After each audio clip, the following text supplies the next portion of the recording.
All right, y'all. What's up? This is Alami Bashir, aka Mom Alami, and you are listening to Be Great Every Day, where we engage in real talk, true stories about everyday problems. And today, what problem are we exploring today? Today, I have the sweet blessing of sharing today's conversation with someone I would call a friend. And I say that sillily, that's a word. I say that in that way because today I'm sharing the mic with someone who I met in the strangest of ways on social media. And let me tell you a little bit of the backstory. As many of you know, my father, God rest his soul, he succumbed to multiple sclerosis. I always say multiple sclerosis in 2016. And having spent the last 6 months with him on hospice and the last several years before that, watching him struggle with his illness and his challenges, I learned so much about that particular condition. And many of you also know I have a t-shirt line called Be Great Every Day. And Be Great Every Day is and has been a slogan that I have championed for a long time. Just having the mindset to wake up in spite of whatever challenges may be or may come and declare that you're gonna have a good goddamn day.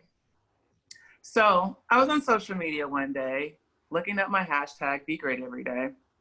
And I ran across a photo. Actually, no, I believe it was a video of this young man who had used that hashtag. And as I explored more into his profile and into his life, if you would, via social media, I discovered that he too was living with multiple sclerosis. And I was like, wow, what a small, not world, because we don't know each other, but what are the odds that I would be directly connected to someone who's experiencing what I just saw one family member going through and struggling with? And so as I continue to explore this profile and over the next several weeks, get to know this person, I sent him some merch because again, he was already championing the cause.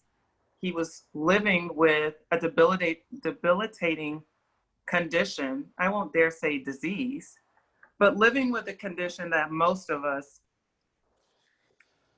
have the mental wherewithal to be able to really withstand. And not just withstand because by default you wake up the next day, but to withstand it with such pride and dignity and courage and such enthusiasm and vigor for life, even in spite of the circumstances. So I've just been in awe of him. And I don't know that I tell him this enough. He's over there making faces, but I don't know that I tell him this enough. But over the last several months and years that I've been connected with him, I have been truly inspired to live my own life even greater than what I have been before.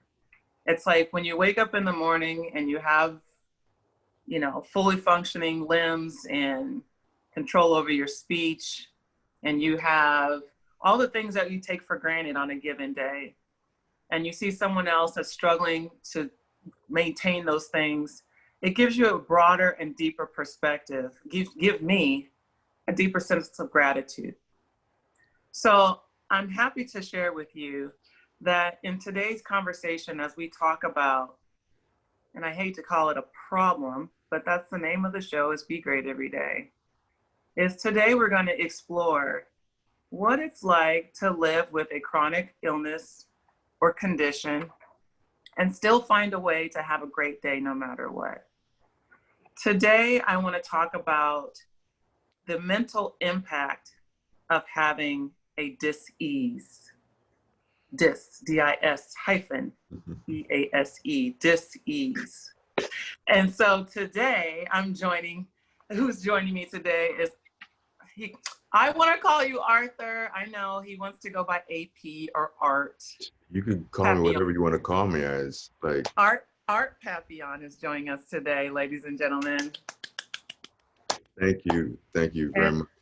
and Art is the man. Mm. I mean, I promise you, Art is the man. What's going on here? No, listen, you better go on and get these flowers, boy. Real talk. There's a reason why I asked you to come on the show today. I'm in no shortage of guests, okay, and no shortage of topics.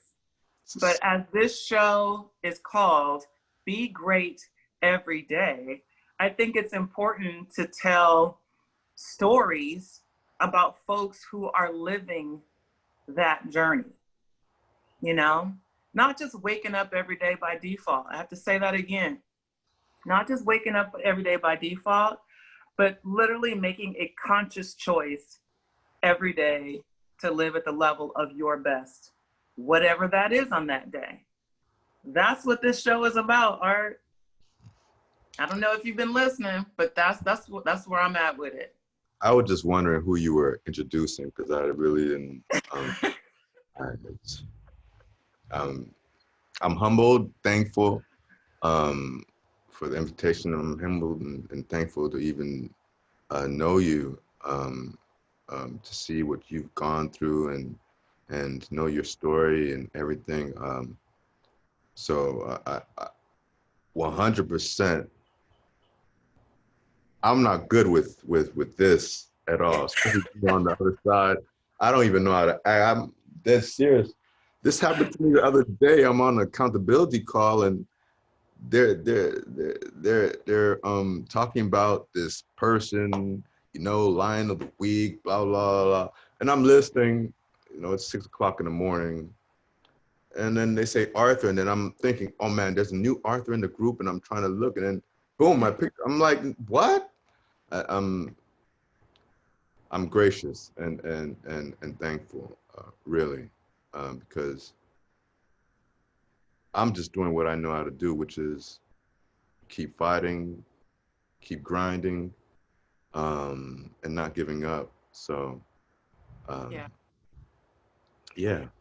So in thinking about today's show, what I really want to focus on today and what I want and hope people take away from this is not just your story of living with a chronic health condition, but specifically, so let me give more background. I shared this with you, but let me share with the audience.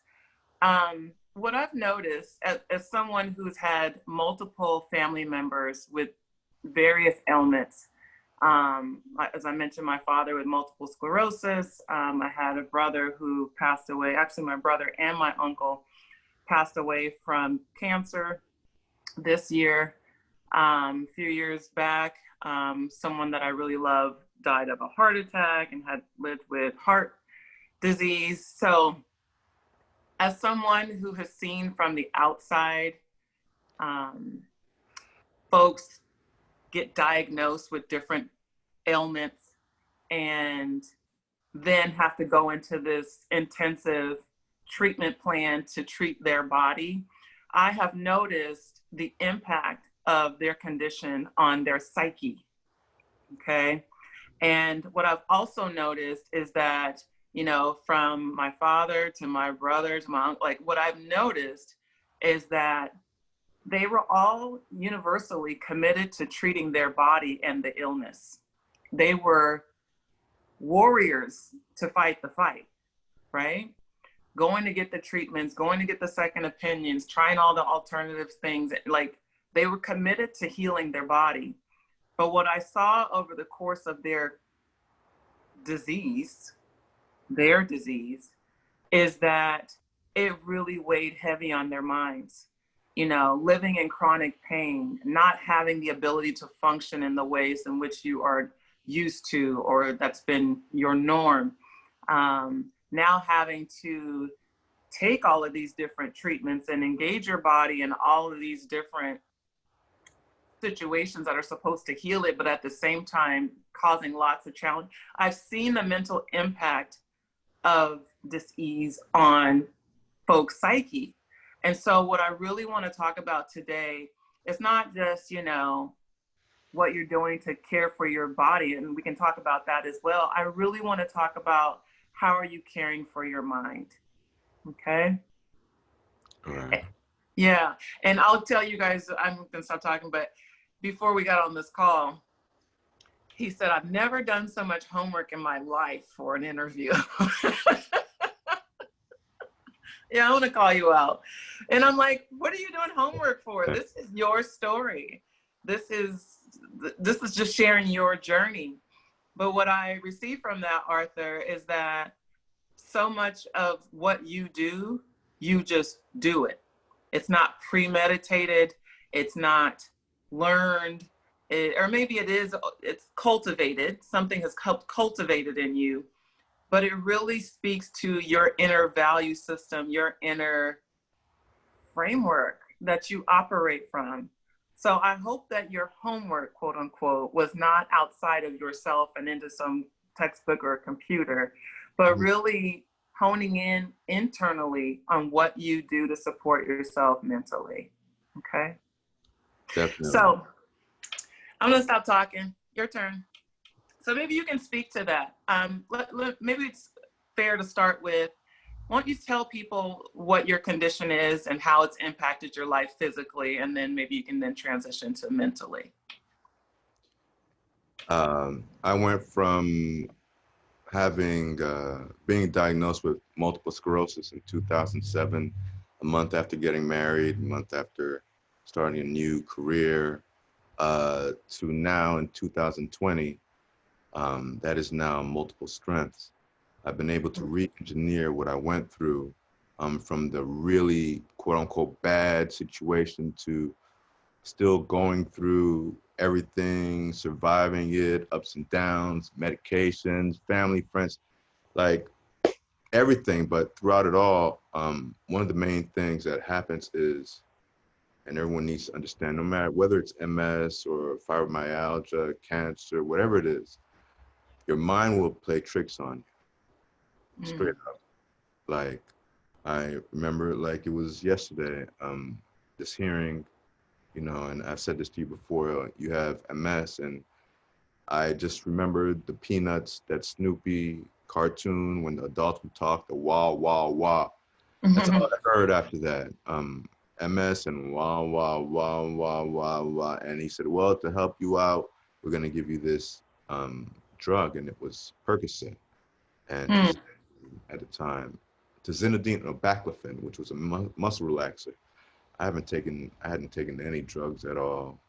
You know, my wife at the time was extremely an investigator, so of course she did all her stuff. And one thing I could tell you is, you could read symptoms that someone may have about a disease or something, for example, like I did with MS.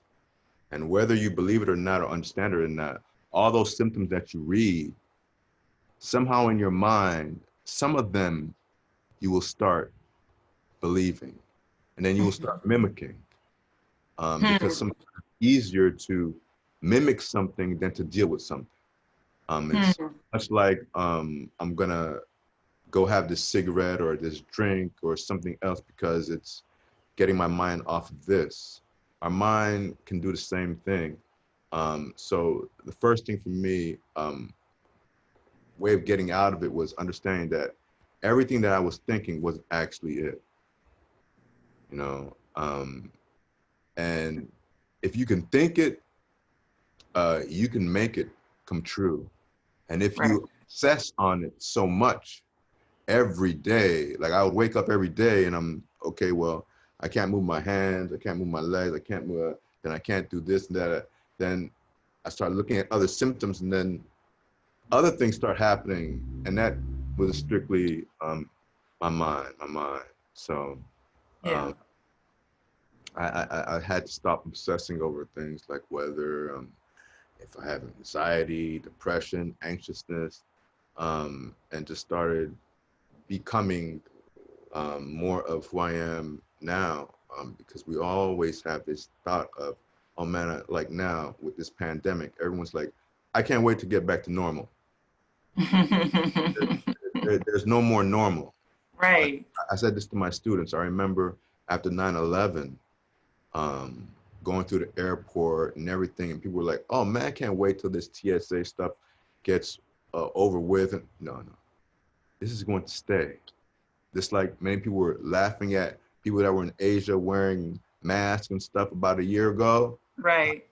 How about that? How about that? Right. So there are a lot of things that I said I would never do, and lo and behold, every single thing that I said I would never do, God found a way to have me do it and go through it, whether I was smiling or not. And yeah, yeah. So, what I heard you just say, if I can just kind of try to summarize that, is you were really careful about what you thought about and what you allowed yourself to believe to be true. Almost like our thoughts manifest into our reality. At the beginning, not so much. More so now, you can't tell me anything. Like, oh, you're a doctor, you're a neurologist, you've been studying MS for how much? 30 years? Great. Okay. So tell me why I'm able to do this, and you have no idea that I'm not taking the medication that you think I'm taking, but into your office and you have no idea what's going on. Like we have to understand that we are our own doctor, right? And that these individuals that have these titles, whether it's a doctor or a lawyer, a doctor has something called a practice. A lawyer has something called what? A practice. A practice. So basically what you're going through with them is a practice. If you have a physical therapist, they have a practice. All these people have practices, right? Right. So I'm going to practice on myself. Basically, that's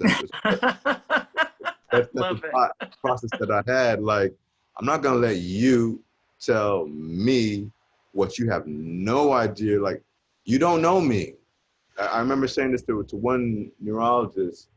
He told me, I remember my ex-wife asked, so what is his life expectancy? She asked the doctor that. And I looked at her like she was crazy. But the doctor goes and gives some answer. Oh, well, sad to say, you're going to have to, in a year, you're going to have to be bathing him, probably wiping him. He's not going to be able to drive. He's not going to be able to cook. He's not going to be able to do it. He's probably not going to be able to have sex. Like all these things. Hold on. This was in 2007. They gave you a year for all of that? No, this was in 2008. He said this in 2008. Yeah, 2008 said this. And I'm just looking at him. And I'm not gonna lie. I mean, when he first started saying, I'm looking at him like kids look at parents, like, oh God, man, please. I remember that same appointment was when he said, oh, well, I'm gonna add something else that you could take.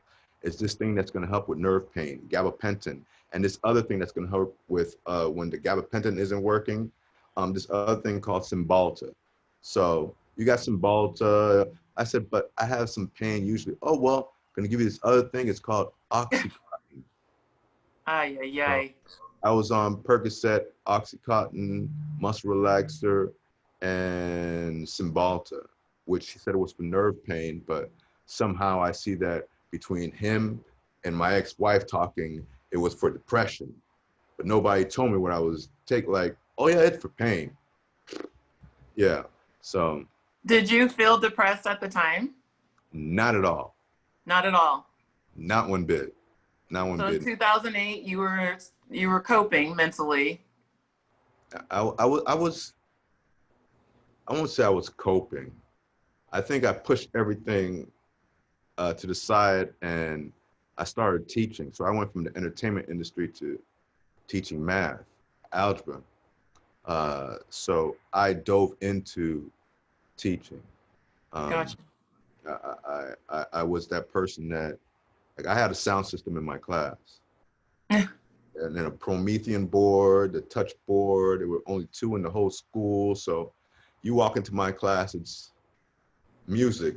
From once you open the door, once you leave my class, it was different type of music and thing, because I understood what music can actually do to the students. So, I mean, I Yeah. was actually involved, and I mean, I didn't have a full load, but I would end up sitting there till like 7 o'clock sometimes every day, newly married, sitting there. Yeah, it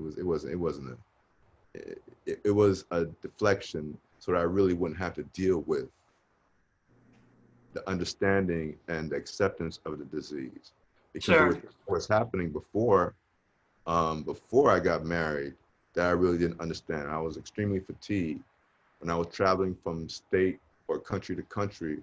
I never used to take, at that time it was like 40 minutes. You need to be there for international flight before. Now I'm there 15 minutes before. I know most of the people. I know I could run to the gate. If I don't have any bags, I know I could go straight through, all that stuff. Right. Man, God just said, slap everything, everything that I used to do and how I was accustomed to, everything changed. Yeah. And a lot of it had to do with stress. A lot of it had to do with stress. So when you first got your diagnosis, there was a little bit of denial there and avoidance. I'll say denial, but avoidance is denial, right? Yeah. Um, at what point did you make the mental shift? And you don't declare that you were depressed. Your partner at the time obviously saw something that was concerning, Yeah, real or imagined or valid. listen, the average person doesn't understand. Like, if you're used to going to the mall, for example, and walking around and stuff like that, right? And you're already tired from it. So when you get a diagnosis of, oh, well, it's MS that you have, for me, it was, oh, okay, so this is what's been going on. So at least I know why I've been feeling this way. And so, Sure. oh, so I just need to fix it. But then when I saw I couldn't just fix it, it was like, oh, um, and trying to adjust. Man, I just thought about something else. So I'm gonna ask what the main question was again. Well, no, it's fine. I'm just trying to understand where you made the switch in your mind Um, between between between it sounds like you said, as you declare yourself, you said, as the person I am now, you know, the person that has what I perceive to be more mental resilience. So maybe you can describe, what was your mindset aside from just trying to stay distracted and do things and support your kids at school and those kinds of things? Like, what the hell is going through your mind once you do, like, yeah, it's like, okay, I understand what I have, so that helps me to make more sense of what I'm experiencing. But like, they told you you had about a year to still be taking care of yourself, and then after that you're going to be dependent. Like, what's going through your mind at that point?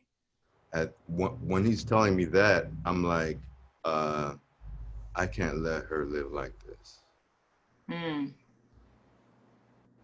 To be very honest, that was my thought. Like, um, I love this woman. I know what she wants. I know what she's been talking about for a long time, and having to and take care of me and all this stuff. That's not that's not gonna be, So I started doing that and and really started doing well, why am I going through this? Well, it's really nothing. But one thing that's crazy is I was in entertainment, promotions, marketing, management, all this stuff in entertainment. But we had this one account months before I got married. My cousin calls me up and he says, "Hey, you're in Fort Myers playing golf. There's this account that I need you to take care of." So I'm like, "Cool, no problem. What is it? Oh, we need to get your these people, these pamphlets, put them in some offices and some businesses. I'm like, okay, cool.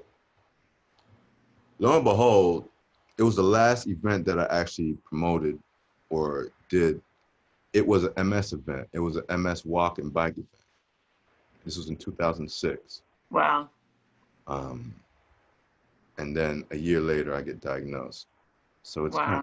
kind of crazy. So before your diagnosis, you were working as, you said you were working in entertainment. You were a DJ? No. I was in management, um, A&R, artist repertoire, you sign artists, and promotions and marketing. Okay. Yeah. And so then you had to switch gears after that. Okay. Um, So as actually, I'm sorry. that's not why I switched gears. I switched gears because of my ex-wife being tired of me traveling every other day, of course, living the quote unquote supposed entertainment lifestyle, executive lifestyle. So I thought, hey, I've been working in this industry for 20 something years. Met the love of my life. Guess what? I'm going to give all away to get married. Um, and that's what I did.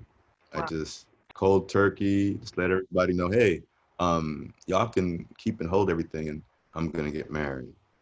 And that's how people found out. And then, yeah, it's kind of So crazy. you're saying we may have to do this in two parts, this show, because I have so many questions. Because um, I really want to explore your inner experience, but what you're bringing up is another layer to the whole, to even your inner experience. As you say, the first thing you thought was you don't want her to live like this, you know? So it wasn't even about what's happening to you. Your Yeah. first thought was about how it's going to impact her, right? Yeah, Yeah, and that's a yeah, whole show yeah, in and of itself. Because I would imagine that folks who get a diagnosis of whatever sort have that as a common theme. You know, even when I think about my boyfriend who passed away suddenly, he had a heart attack, but come to find out he had chronic heart disease, but nobody knew. He didn't tell any of his family. He didn't tell me, but he had an appointment with a cardiac surgeon, which tells us all that he was due for surgery. You see? So just that whole mindset of not wanting other people to worry about you or fuss over you or think about what you're going through, it's like in a probably self-preservation, in a way of self-preservation, it keeps you from having to really take on the magnitude of what it means for you. yeah, You think? yeah, yeah, Yeah, definitely. I yeah, like someone could sit there and say, yeah, it's all I care so much for the no, it's a cop out also. Um, yeah, not having to deal with, go through, and you know, nah, nah. yeah. It's this is the first time I've even ever said this. I don't know what's going on here.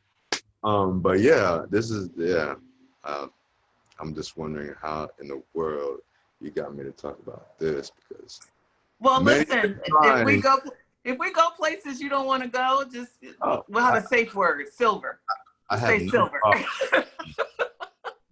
problem. One thing that I'm not gonna do is um, not share something that I know someone else is going through or has gone through and didn't know how to navigate or didn't Yeah, know how, because they may be able to help me while I'm still going through what I'm going through.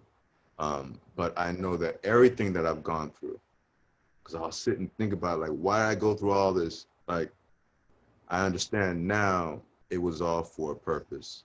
See, yeah, like even going through all of what we're talking about, and you know, my sister ended up being my my caregiver after my divorce. Like I got divorced while I was laid up in the hospital bed. Like, hey, yeah, divorce Wow. papers came to the house. Um, yeah, so Wow. sister is the person that nursed me out of, you know, everything of the 27 months in the hospital, going, getting stem cells and back and forth from country to country. Like, then my sister Wow. gets diagnosed with MS. Um, and the person that ended up praying for me when she was a little kid ended up having to take care of me.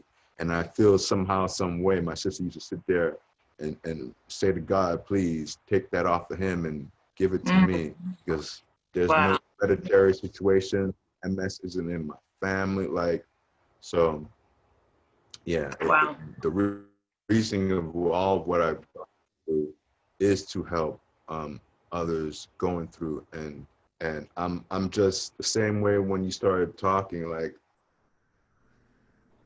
think I'm at over 40 something patients that we were all in the same situation. And this is how I met a lot of MS patients on Instagram.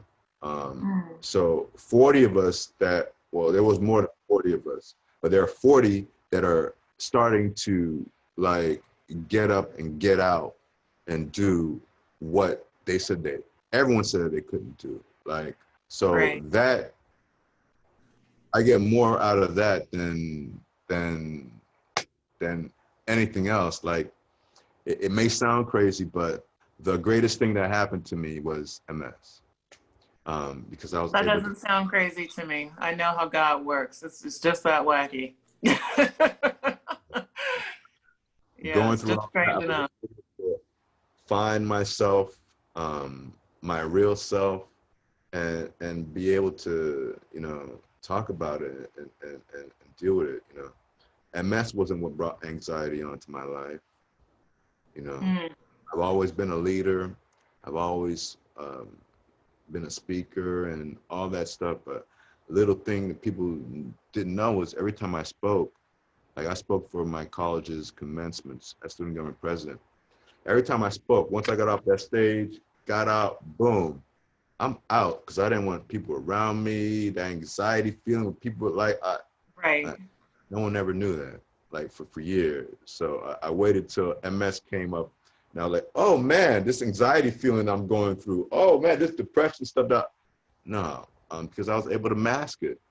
Um, Yeah. and usually when it comes to mental health, especially in our community, a lot of people may not talk about it, you know. But I was in the hospital. My first time in the hospital was 3 months. I was in there for 3.5 months.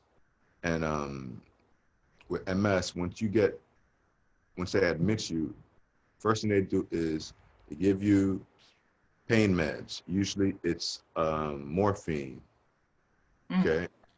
And then they give you a muscle relaxer. Then they call in a neurologist.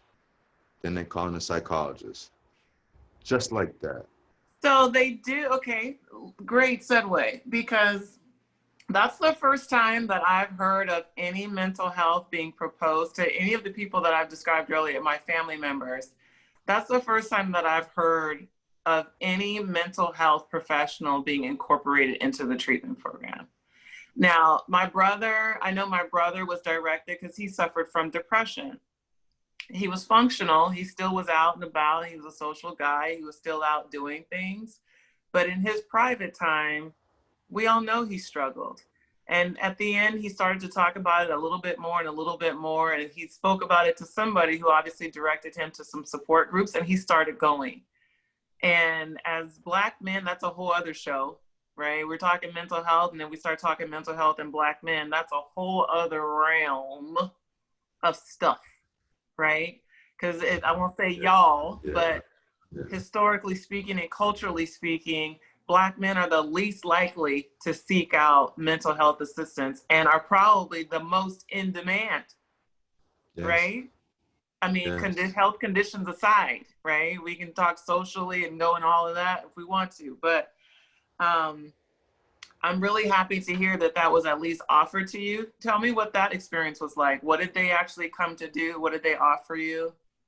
Um, well, I believe it had to do with, you know, every time you're admitted, there's a board in front of you where they put your name and the thing that you want to do. And so on my board, it said, well, what are you hoping to accomplish before you leave here? I said, I'm doing great.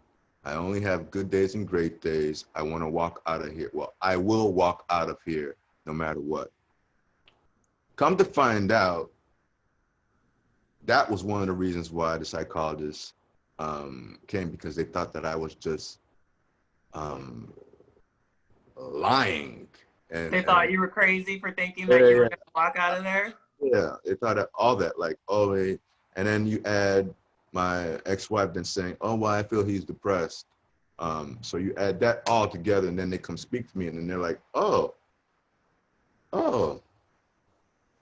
talk to me a little bit more. And, you know, so the same doctor, well, I'll tell you, he comes in and he's asking me questions. And the more he asks questions, the more he's like, okay, well, um, I'm not really understanding why I'm sitting here speaking to you. I think you had some problems. I'm like, I thought you were speaking to me because this is something that usually goes on. So the next time he comes in, it's like I'm speaking to my homeboy. Yeah. To start talking about You guys what just I'm shoot the shit. doing, you know, all types of stuff. And then when a neurologist or a nurse comes in, I see him like straighten up and stuff like that. So I was like, what? I'm What are we not. doing? It was really, yeah, but there was an outlet that I needed. So I understand he knew what he was doing, because Yeah. this was the other thing. I would leave the room. I would leave my room every morning. Okay. And I got onto a bad habit. They're called Newports. Oh, God. When I was on tour with this last artist, Dirtbag, that was the name of his artist. So when we would be in the car, they would smoke, and I can't stand the smell of cigarettes. So smartest thing, take a cigarette, put it in your mouth so you don't smell it. Yeah. But I have no feeling. So you could slap me, punch me, like stab me. I'm not really gonna feel it until it like gets down close to a bone or something like that. So Yikes. as I'm newly diagnosed in the hospital for the first time since I was born, like I'm at Baptist Hospital. There's this pond. Alert from calendar. BNB Facebook. And I go outside because I want to see, and I used to say, man, I want to see if this girl's gonna bite me, right? Yeah. So when I would say that in the morning, I said, I'm going out the pond to see if she'll bite me today, right? And apparently me saying this had them thinking, yeah, I'm going crazy or something. Little did they know I was going out every morning to see if I could get feeling back in my body. So I Wow. would go out to the pond where there were a lot of mosquitoes. And those that know about mosquitoes know that the only mosquitoes that bite you are the what? Female mosquitoes. Ah. So I would say in the morning, man, oh man, it's always the females that are hurting me.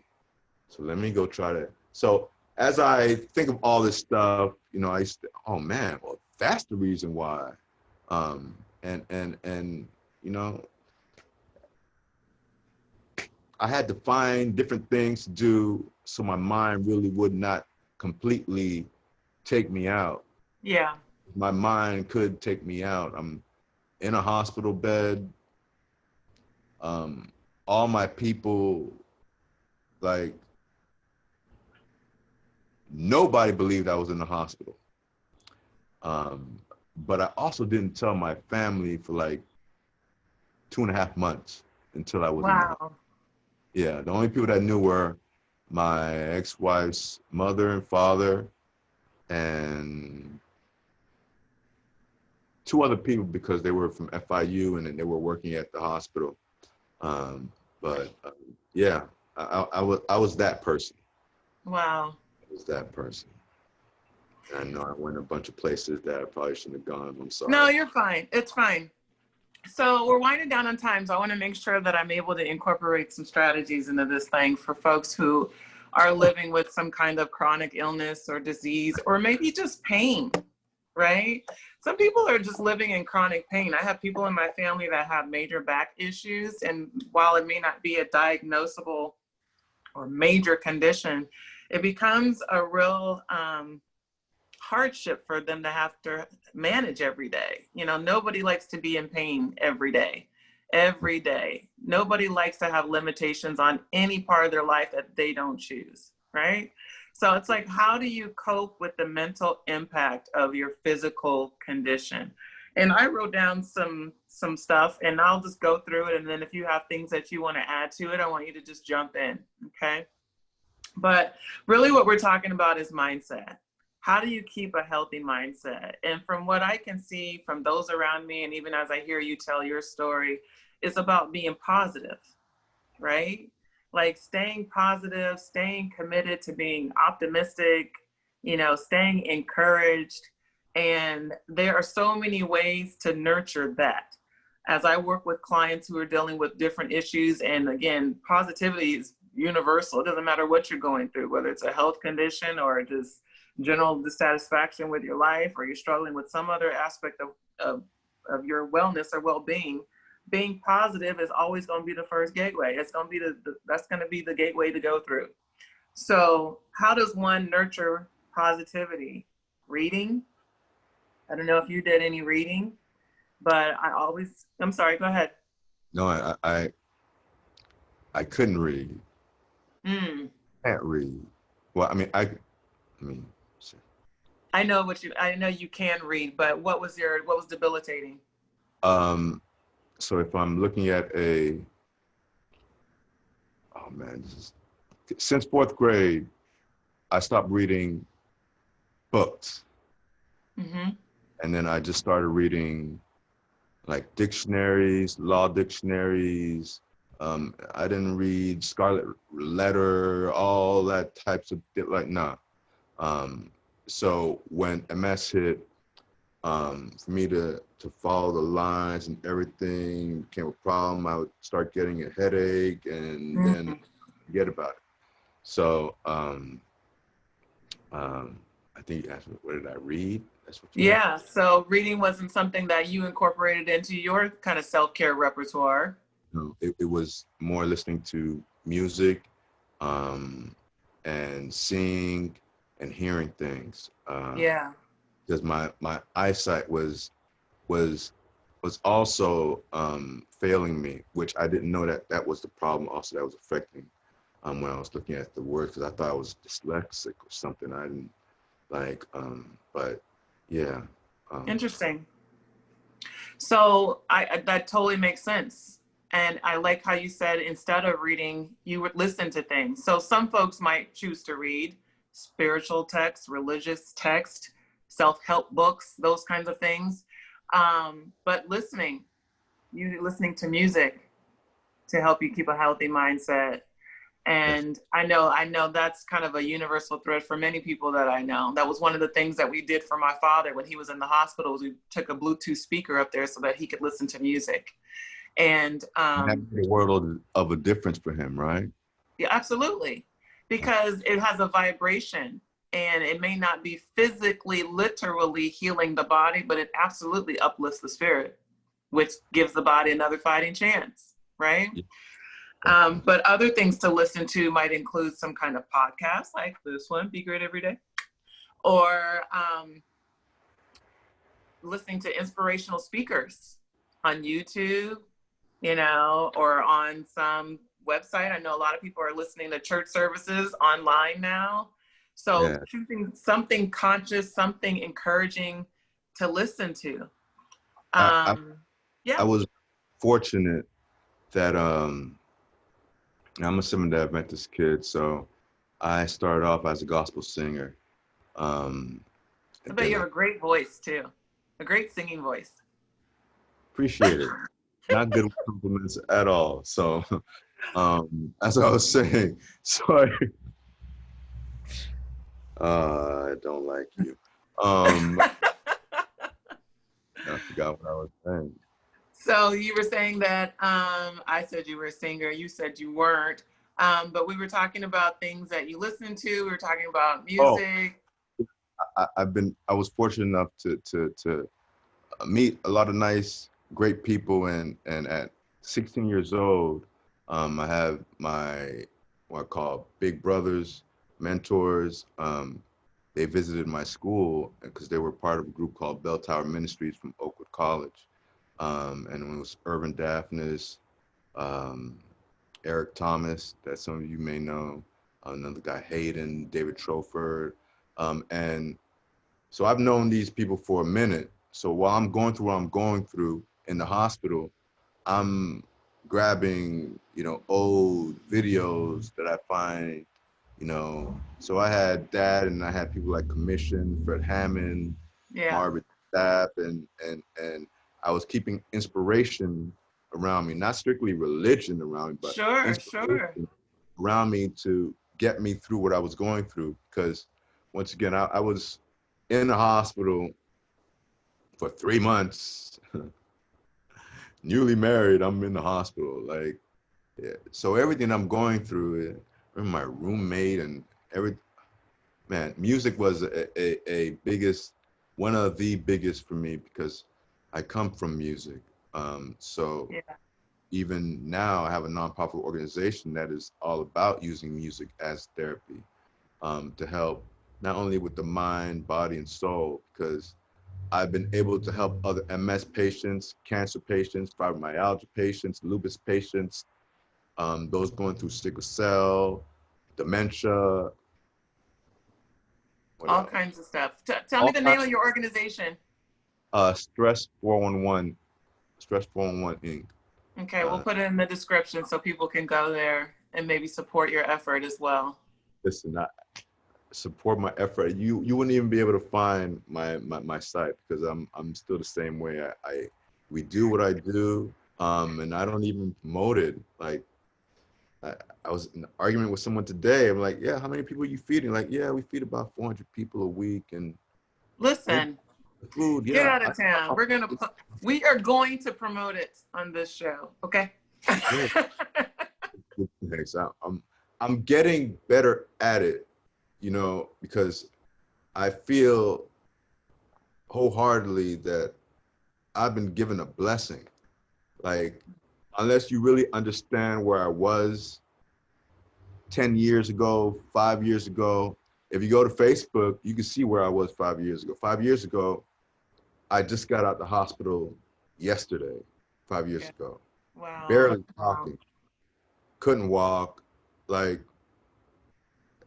so when someone tells me, oh man, it's just so bad and I can't get through it, and I just sit there now and I do what Eric Thomas did to me, like in 2009 when I saw him in Auditorium. I was going through what I was going through. He's like, woo, you better run up there and run after her, boy. And then I told him why I couldn't. I said, because of cold weather. He said, well, you better figure out why she went up to cold weather where she knew you couldn't go.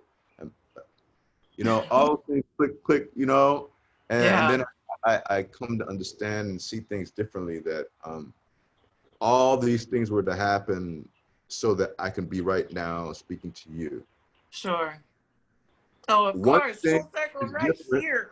Exactly. One thing happened different. I'm not doing this right now. I'm not hearing the birds that you hear. Like, Right. you hear birds chirping? Yeah, I do. It's freaking afternoon time, birds chirping, stuff like this doesn't usually happen. Like, so Yeah. I'm thankful and appreciative of everything. Like this opportunity here to build with you, like it means more to me than people would understand. Me being able to extend whatever I'm doing to help people's brands that I actually care and love, like, great, I'll wear this shirt all day. What are you gonna tell me? By But the way, he's plugging Be Great Every Day, the retail line, because he's got on Greatness is a Habit, which is available at begreateveryday.com/shop. Get you one. But yeah, no, I've already declared you an honorary ambassador of the program, of the line, of the brand, in all of its totality. But I want to get to something that you just said, because it speaks to, as I'm going through my short list of things that are healthy ways to cultivate a positive mindset. We talked about, what did we talk about? I mentioned reading, if you can or able to. I'll add writing to that as well, if you can or able to. Writing, journaling, you guys will hear this in every damn episode, because it is the most intimate way to talk to yourself.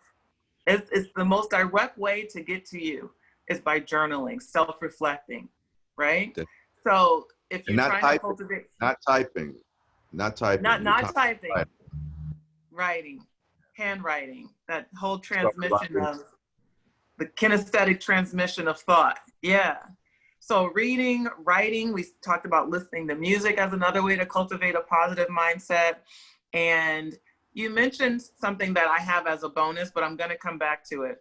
I want to throw in talking, right? So I don't know if you were talking. I know you kept it pretty quiet and pretty private. You didn't tell too many people what you were experiencing, but it might have been helpful for you to be talking to more people. It sounds like you're doing that now through your service, right? But talking to friends, to family members, to a professional, getting some professional help. You didn't feel like you needed it at the time, but you also did acknowledge that it was just nice just to have somebody just to talk to. Like, it doesn't have to be that clinical in nature. So, all my friends, especially industry friends, think that I am bugging because I never took pictures. I was in no videos. I was the play the back person. My mentor, his name is Chris Lighty. Very successful, started a company named Violator Records and Violator Management, from Missy Elliott to 50 Cent to like everyone. So I was fortunate enough to have been able to sit around him and learn from 1995 to the time that he passed away. But one thing you said about writing, I just started writing July the 19th for the first time in 10 years. Because I was unable to get the what was going on in my brain to actually match what's going on with my hand. Right. Which that was another thing that they told me that I wouldn't be able to do. But funny that you're talking about, one of the biggest things that I did, I had to divorce myself from negative people, places, and things. Oh, big time. And once I did that. Say that again. Say that again. Because as we're talking about just being positive, in an effort to be positive, what must one do sometimes? Tell them, Art. I'll say it just like this, which hopefully you'll be hearing about it or seeing it soon. But I call it divorce PPT, divorce negative PPT. Divorce yourself from negative people, places, and things that don't help you grow. And if they're not helping you grow, they gotta go. Like, there's really, especially during this time, there's really no time to sit and coddle any craziness. Like, no, you really don't have time. Right. Because you have a group of young people who are hurting right now. As we're talking about mental health right now, you have a group that have been ostracized, ignored, and only thing they're talking about kids is, oh, get them back into school. But you're not talking about the 5.5 months of craziness that they had to go through. Right. I'm also a teacher. I still teach now. So I during the summer, I teach disabled students. And I chose to do and work with disabled students because I want them to understand that they're not their circumstance. Yeah. Because there was a time when they kept saying to me, oh, I'm the MS kid. I went from the MS kid to now when I go to University of Miami School of Excellence for Neurology, they call me Caribbean Unicorn. You're like, I was there Friday for these glasses. So I walked in without glasses.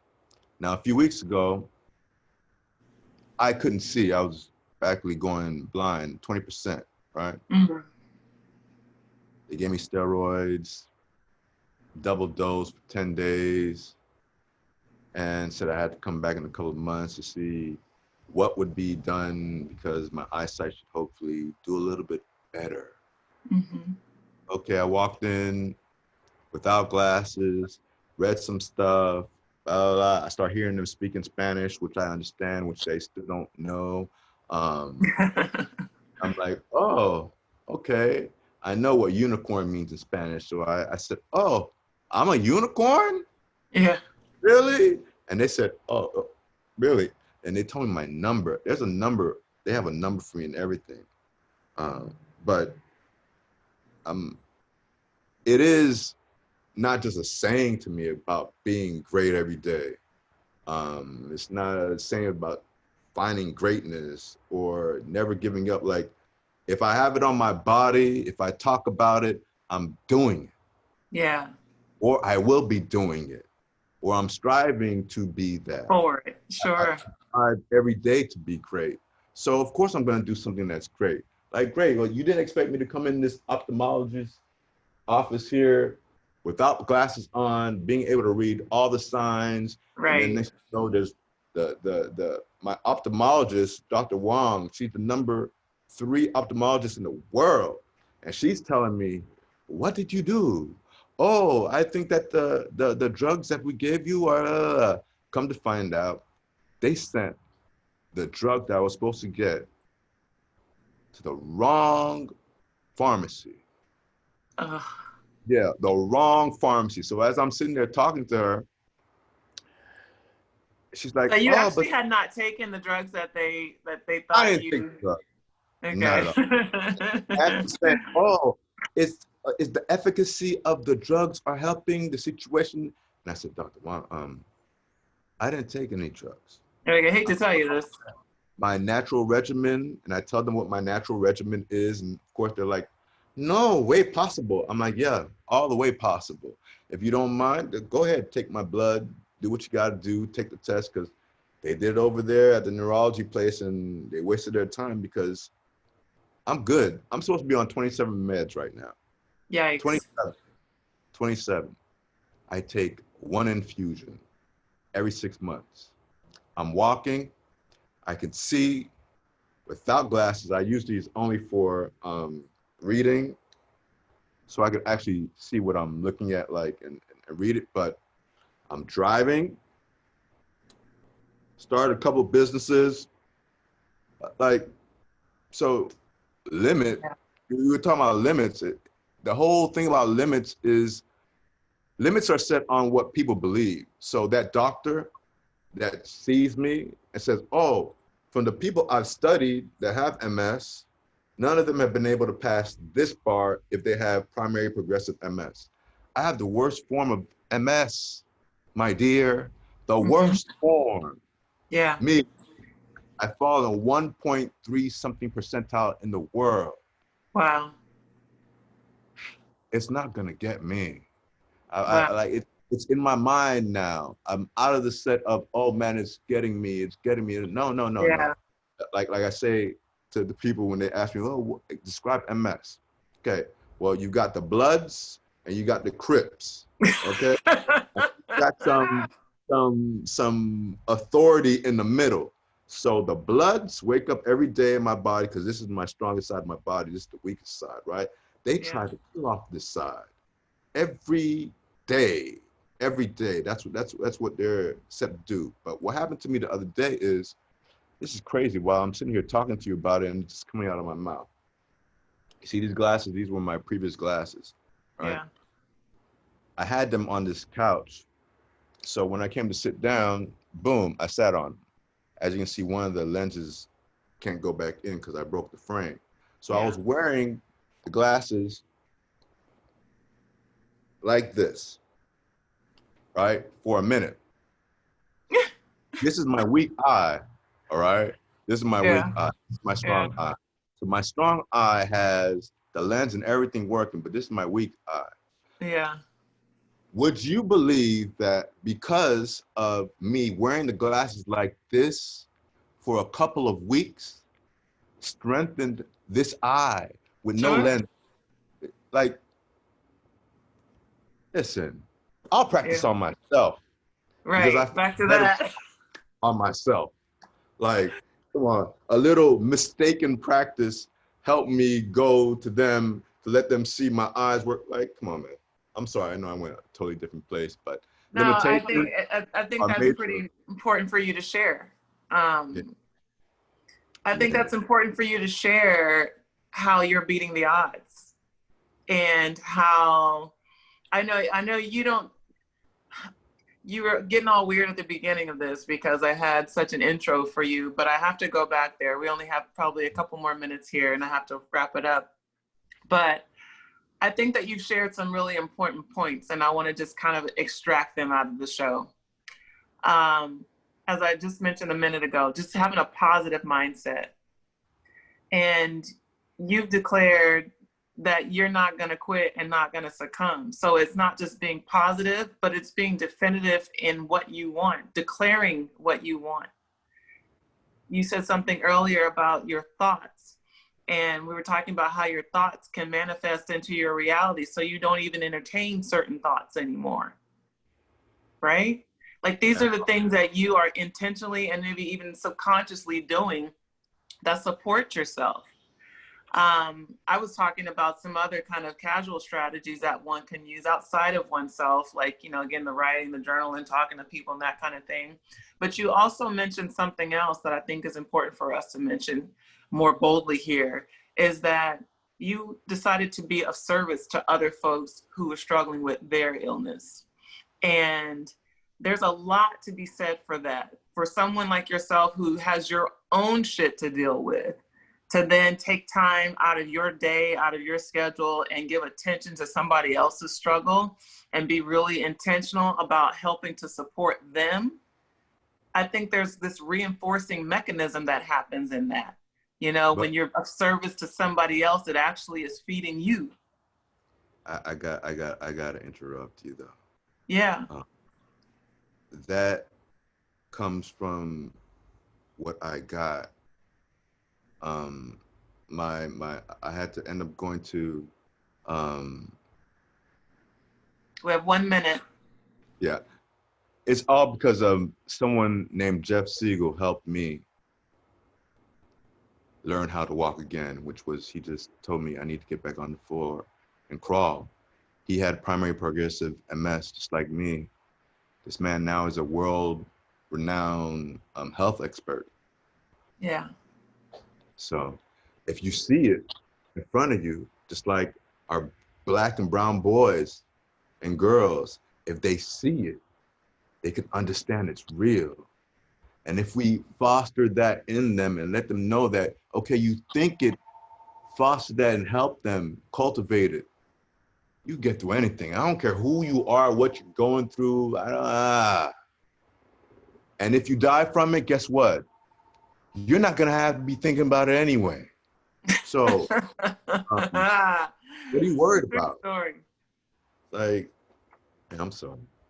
I'm good at interrupting sometimes. No, it's good. No, I know. I think you put it to bed for us right there. That you can do anything that you set your mind to. And if you can't do it, it's not meant for it to be done. No, The end. All right, I thank you so much for coming on the show today. I thank you again. I'm always gracious to speak to you. I love seeing you and your kids and how much present mother you are and Thank how you. much of a real mother you are. Whereas your kids will be able to grow up and know that, hey, my mom did not give me that fluff.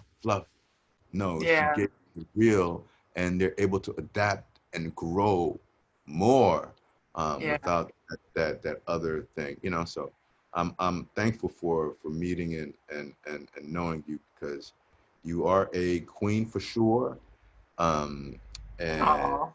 you know, it's your platform is very powerful. Platform Mm. is powerful, and it's helping many people. Many people. So people in my groups hear it, see it, may ask me a question, you know, hey, well, But yeah, she's not crazy, y'all. She's just Not no, all the time, anyway. that's good. Be you. All right. I'm gonna get all your contact, whatever contact you want me to add to this show. I'm gonna put it in the show notes, and I'm sure I'll have you back again, just because I love the sound of your voice, and I feel like there's so many more layers to your story and experience that are gonna be so valuable. Yes. Yes. There's so much more to offer. So. We've been on the show more than 4 times. What? You never said. We still got more stuff to talk about. See? All right, we gotta go. Say bye, Art. You guys remember, divorce yourself from negative PPT to have a great life. And be great every day. I'm sorry. Go ahead. Be great every day, y'all. Have a great day. No matter what. Peace. I love it.